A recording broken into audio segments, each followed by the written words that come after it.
بسم اللہ الرحمن الرحیم۔ چیس کی طرف سے آپ کو اسلامیات کی کتاب میں خوش آمدید، اور میں ہوں آپ کا معلم ڈاکٹر ضیاء الرحمان۔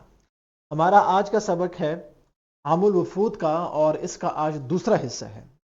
اس کے پہلے حصے میں آپ نے عام الوفود کے بارے میں پڑھا تھا کہ عام الوفود کسے کہتے ہیں، اس کا معنی، مفہوم، اس کی اہمیت، کہ اس کے بعد کتنی تیزی سے اسلام پھیلا، ٹھیک ہے۔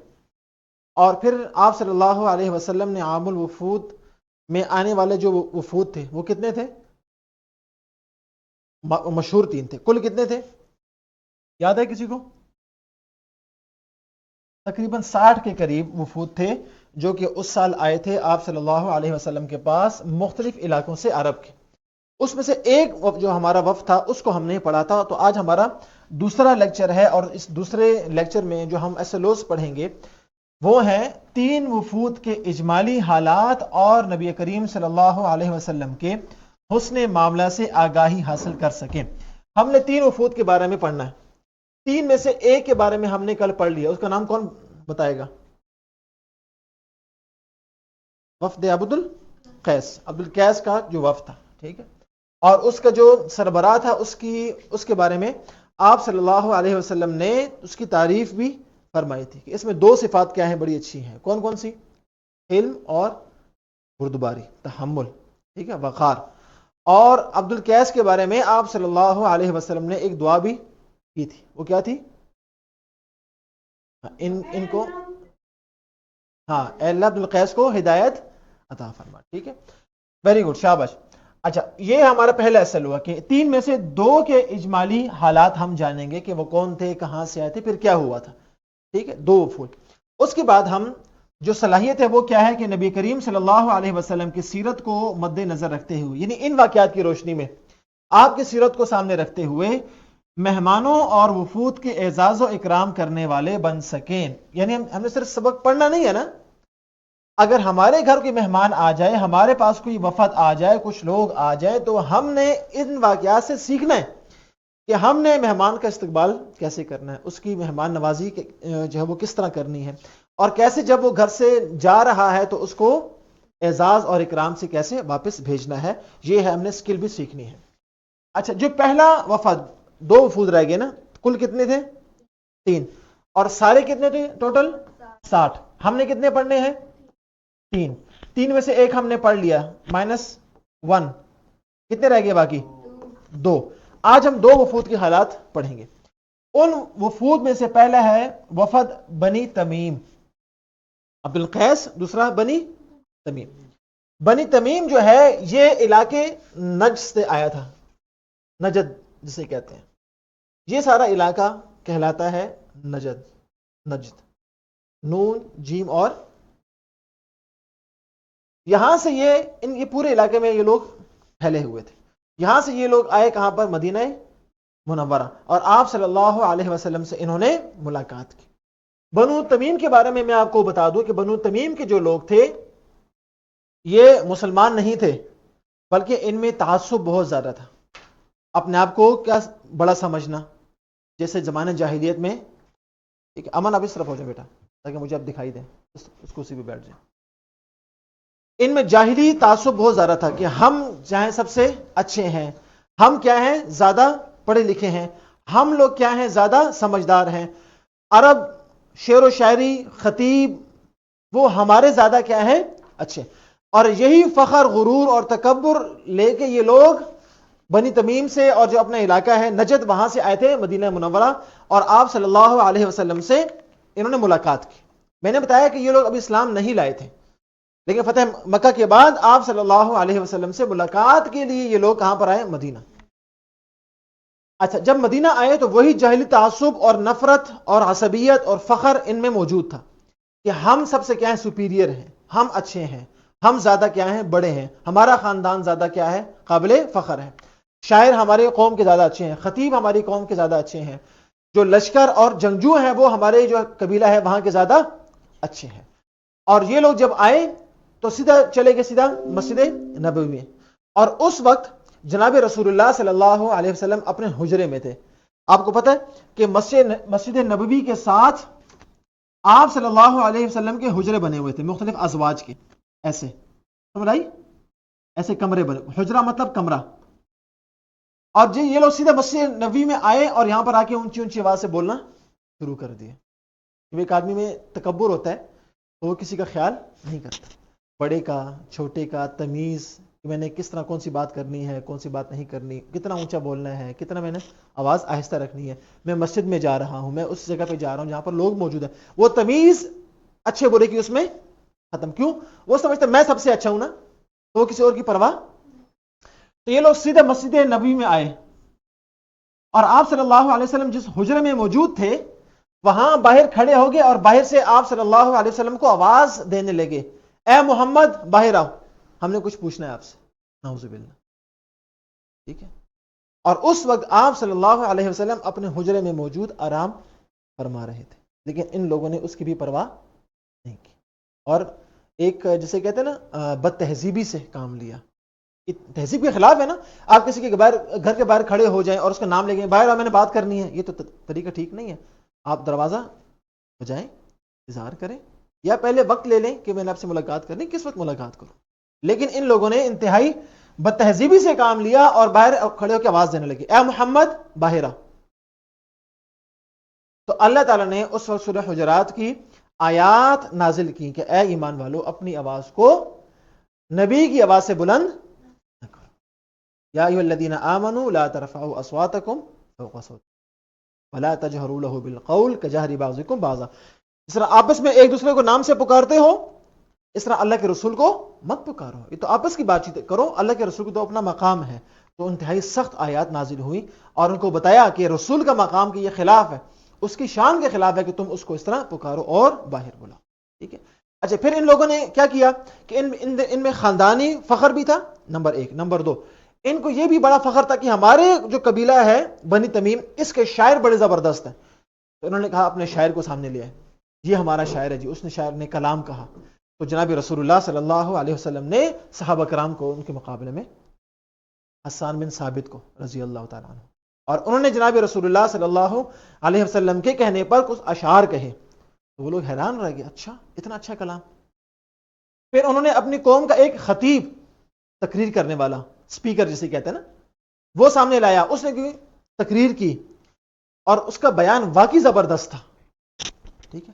اور جناب رسول اللہ صلی اللہ علیہ وسلم نے اس موقع پہ فرمایا ان من البیان لسحرا, کہ بعض بیان ایسے ہیں جیسے جادو, جادو کرتے ہیں انسان فوراً آپ کے قابو میں آ جاتا ہے.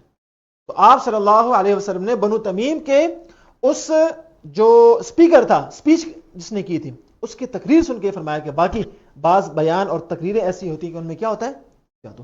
اور ان کے مقابلے میں ایک صحابی کو کہا کہ آپ اس کا جواب دیں.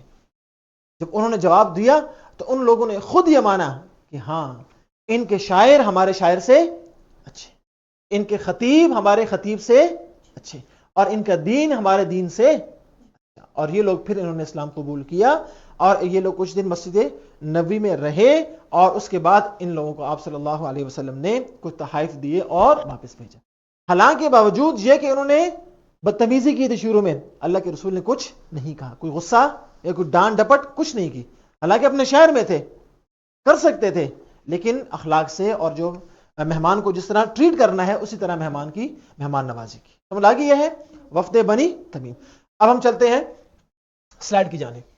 وفد بنی تمیم, بنو تمیم کا وفد شان و شوکت اور جاہلی ٹھاٹ کے ساتھ آیا تھا, بڑے ٹھاٹ باٹ اور تیار ہو کے, اور یہ نا لشکر کے ساتھ, اور یہ وہ ہے نا, یہ 70 یا 80 آدمیوں پر مشتمل تھا. تو بنی تمیم کے افراد کتنے تھے؟ 70 یا 80. بنو تمیم, یہ بنو تمیم ہے, ٹھیک ہے. بنو تمیم کے دماغوں میں بھی خاندانی فخر اور غرور کا نشہ سمایا ہوا تھا, بڑا خاندان یہ ہے وہ ہے, ٹھیک. اور وہ آتے ہی مسجد نبی میں گھس پڑے, کوئی تہذیب, کوئی اچھے اخلاق کے ذریعے کوئی مظاہرہ انہوں نے نہیں کیا. بنو تمیم کے وفد کا سردار اقرا بن حابس تمیمی تھا. اقرا بن حابس تمیمی ان کا کیا تھا؟ سردار تھا. اور یہ لوگ اپنے قیدیوں کو آزاد کروانے کے لیے بارگاہ نبوی میں حاضر ہوئے. اس سے پہلے ایک جنگ ہوئی اور ان کے قیدی آپ صلی اللہ علیہ وسلم کے پاس موجود تھے, تو یہ اس لیے آئے تھے. تو انہوں نے رسول اللہ صلی اللہ علیہ وسلم کی بارگاہ میں حاضری کے ادب کو ملحوظ خاطر نہ رکھا. یعنی آپ صلی اللہ علیہ وسلم کی بارگاہ میں جو حاضری ہے اس کے آداب ہے نا, خاموشی سے وقت لے کر جو بات کرنی ہے اس کا انداز ہو، ڈھنگ ہو، کیا ہو، سلیقہ ہو، لیکن انہوں نے ملحوظ خاطر نہ رکھا. اور وہ آتے ہی مسجد نبی میں گھس پڑے، اور حضور صلی اللہ علیہ وسلم اس وقت گھر کے اندر تھے. اور آپ کو میں نے بتایا کہ مسجد نبی کے ساتھ ہی کہتے حجرے تھے. سمجھا کی بات؟ اور انہوں نے باہر سے ہی یہیں سے آواز لگائی، حجرے کا باہر سے، کیا محمد باہر آؤ ہماری بات سنو صلی اللہ علیہ وسلم. اور آپ صلی اللہ علیہ وسلم باہر تشریف لے آئے. آپ چاہتے تو ان لوگوں کو سخت سزا دے سکتے تھے، لیکن آپ صلی اللہ علیہ وسلم کی شان عفو و کرم دیکھیے، کیا شان تھی معاف کرنے کی. ٹھیک ہے کہ ان سے نہایت خندہ پیشانی سے ملاقات فرمائی. آپ صلی اللہ علیہ وسلم جب باہر تشریف لائے تو وہ مسکرا کر ان سے بات کی. ٹھیک ہے، لیکن اللہ تعالیٰ نے اپنے نبی کی توہین ادنا سی بھی برداشت نہیں کی. فوراً سورہ حجرات، حجرات کسے کہتے ہیں؟ میں نے کہا نا ابھی وہاں پر حجرے بنے ہوئے تھے. حجرات جمع حجرہ کی، اس کا معنی ہے کمرے. حجرات کا معنی کیا ہے؟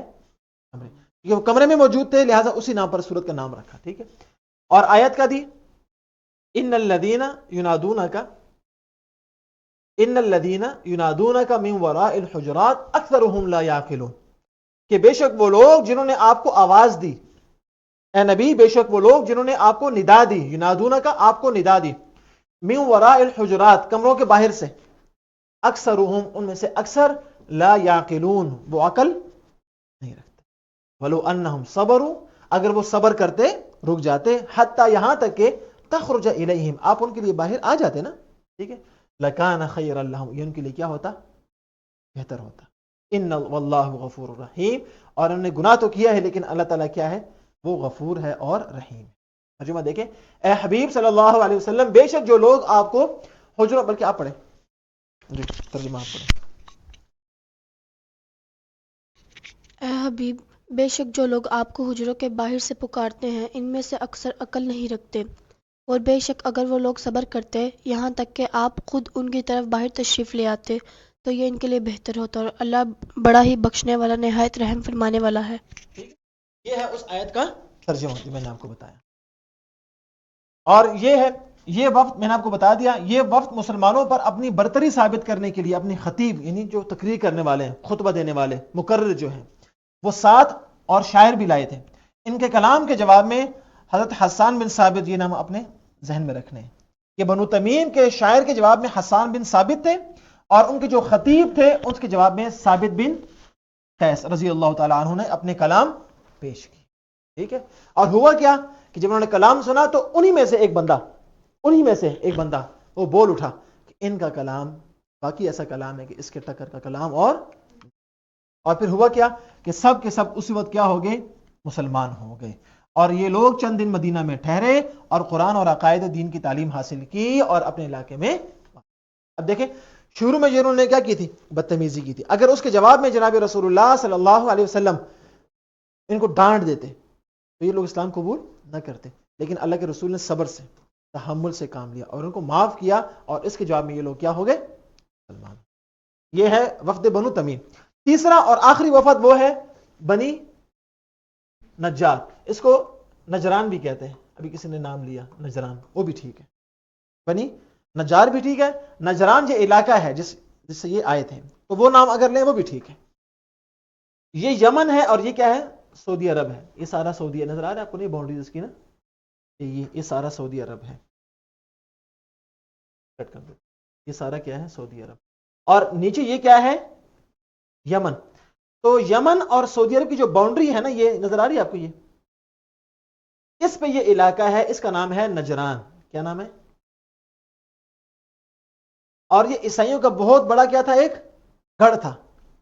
یعنی عرب کے اس پورے عرب کے علاقے میں جو عیسائیوں کا جو سب سے تگڑا ہولڈ تھا وہ کہاں تھا؟ نجران میں. تو یہ وفد یہاں سے آیا تھا، اور یہ کون تھے؟ یہ عیسائی تھے جن کو کہتے ہیں نصارہ. کیا کہتے ہیں؟ نہیں نصارہ نہیں کہتے، کیا کہتے ہیں؟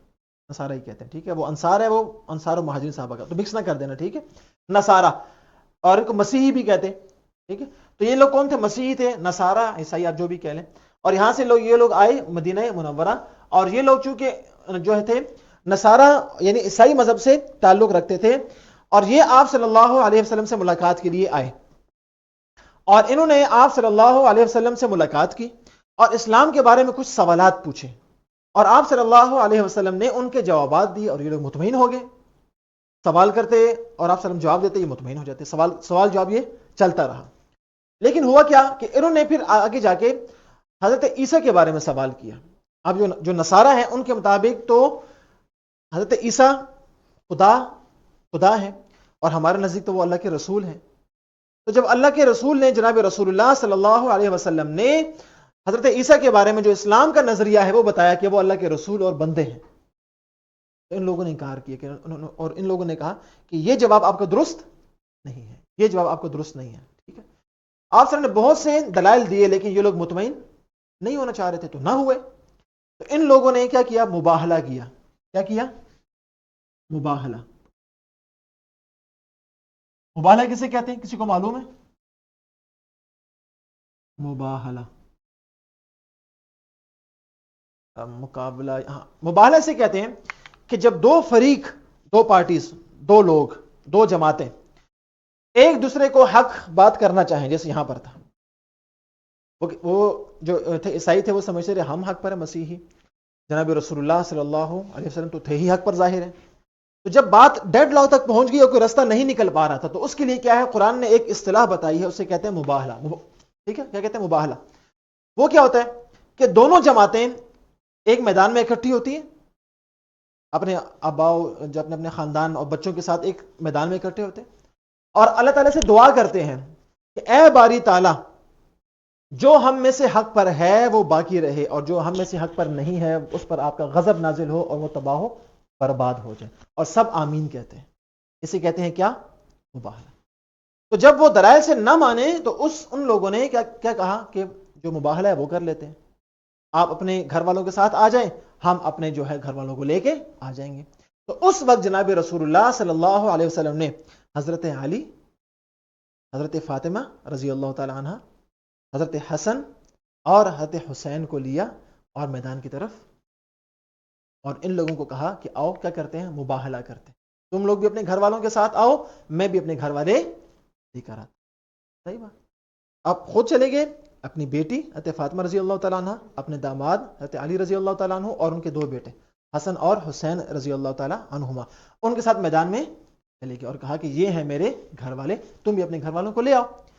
اچھا، وہ لوگ نکلنے لگے، لیکن جو ان لوگوں کے جو سمجھدار لوگ تھے مذہبی طور پہ، جو سمجھتے تھے کہ اللہ کے رسول سچے ہیں، ان لوگوں نے روک دیا، بھائی نہ کرنا، تباہ ہو جاؤ گے. تو وہ لوگ پھر کیا ہو گئے؟ رک گئے. اور ان لوگوں نے جناب رسول اللہ صلی اللہ علیہ وسلم سے صلح کر لی، اور اس علاقے میں رہنے کے لیے انہوں نے جزیہ دینا، ٹیکس دینا شروع کر دیا، اور کہا کہ ہم آپ کو اس علاقے میں ہمیں رہنے دیں، ہم آپ کو جزیہ دیں گے، ٹیکس دیں گے، یعنی ہم آپ کے انڈر ہوں گے. ٹھیک ہے، یہ علاقہ آپ ہی کا ہوگا، ہم آپ کے انڈر یہاں پر رہیں گے اور ہم آپ کو جزیہ دیں گے. سمجھا گی میری بات؟ یہ ہے. اور پھر ان لوگوں نے اسلام تو قبول نہیں کیا، لیکن انہوں نے صلح کر لی اور جزیہ دینا قبول کیا. یہ ہے سارا وفد بنی نجران یا بنی نجار. اب دیکھیں آج سلائڈز کی طرف. نجران ایک علاقے کا نام ہے، میں نے آپ کو بتا دیا وہ کہاں پر، یمن اور سعودی عرب کا جو بارڈر ہے اس پر. نجران مکہ معظمہ سے یمن کی طرف ایک چھوٹی سی ریاست تھی، اور یہ مسیحی ریاست تھی. جو سارے عرب میں عیسائیت کا سب سے بڑا مرکز کون سی تھی؟ نجران. ذہن میں رہے گا. اس وفد میں 60 افراد شامل تھے، جن میں عیسائیوں کے 3 بڑے مذہبی پیشوا بھی شامل تھے. جو عیسائیوں کے بڑے 3 مذہبی پیشوا تھے. اس وفد کو مسجد نبوی میں ٹھہرایا گیا. اب دیکھیں مہمان نوازی ہے، تھے عیسائی لیکن ٹھہرایا کہاں پر؟ مسجد نبوی میں. اور صرف ٹھہرایا نہیں بلکہ انہیں اپنے طریقے کے مطابق عبادت کی اجازت بھی. یہ ہے مہمان نوازی، وفود کا استقبال جو اللہ کے رسول نے ہمیں بتایا. ان لوگوں نے رسول اللہ صلی اللہ علیہ وسلم سے مختلف سوالات کیے، موضوعات پر بے شمار سوالات کیے، جن کے تسلی بخش جوابات جو ہے وہ رسول اللہ صلی اللہ علیہ وسلم نے دیے. ہر سوال کا جواب انہوں نے دیا. لیکن ہوا کیا؟ معاملہ کہاں پر آگے رک گیا؟ حضرت عیسیٰ علیہ السلام کے حوالے سے گفتگو پر ان لوگوں نے رسول اللہ صلی اللہ علیہ وسلم کے نظریات کو تسلیم کرنے سے انکار کر دیا. ظاہر ہے وہ جو تھے مسیحی تھے، وہ حضرت عیسیٰ کو خدا مانتے تھے، نعوذ باللہ. اور اسلام کیا کہتا ہے کہ وہ اللہ کے نبی ہیں، بندے ہیں اس کے. ٹھیک ہے، جس پر اللہ تعالیٰ کے حکم سے انہیں مباہلے کا چیلنج دیا گیا. اللہ کے رسول نے کہا پھر آؤ میدان میں، اگر دلیل سے بات نہیں مانتے ہو تو حل ایک ہی ہے، وہ کیا؟ مباہلہ. ٹھیک ہے.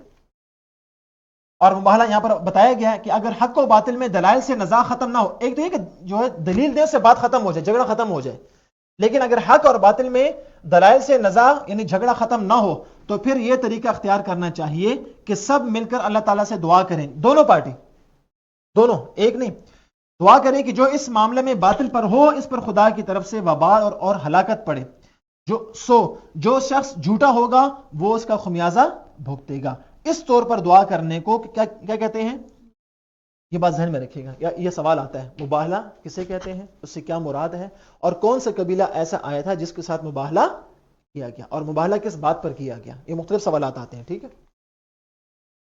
پھر کیا ہوا؟ چیلنج کو قبول کرنے پر رسول اللہ صلی اللہ علیہ وسلم حضرت حسن، حضرت حسین، حضرت علی اور حضرت فاطمہ رضی اللہ تعالی عنہم کس کس کو لے گئے تھے، یہ بھی آپ نے ذہن میں رکھنا ہے کہ مباہلے میں اللہ کے رسول کے ساتھ کون کون گئے تھے، کو ساتھ لے کر مباہلہ کے لیے نکل پڑے، مگر نجران کے نصارہ نے مباہلہ کرنے سے انکار کر دیا اور جزیہ دینا قبول کر کے حضور صلی اللہ علیہ وسلم سے صلح کر لی، ٹھیک ہے۔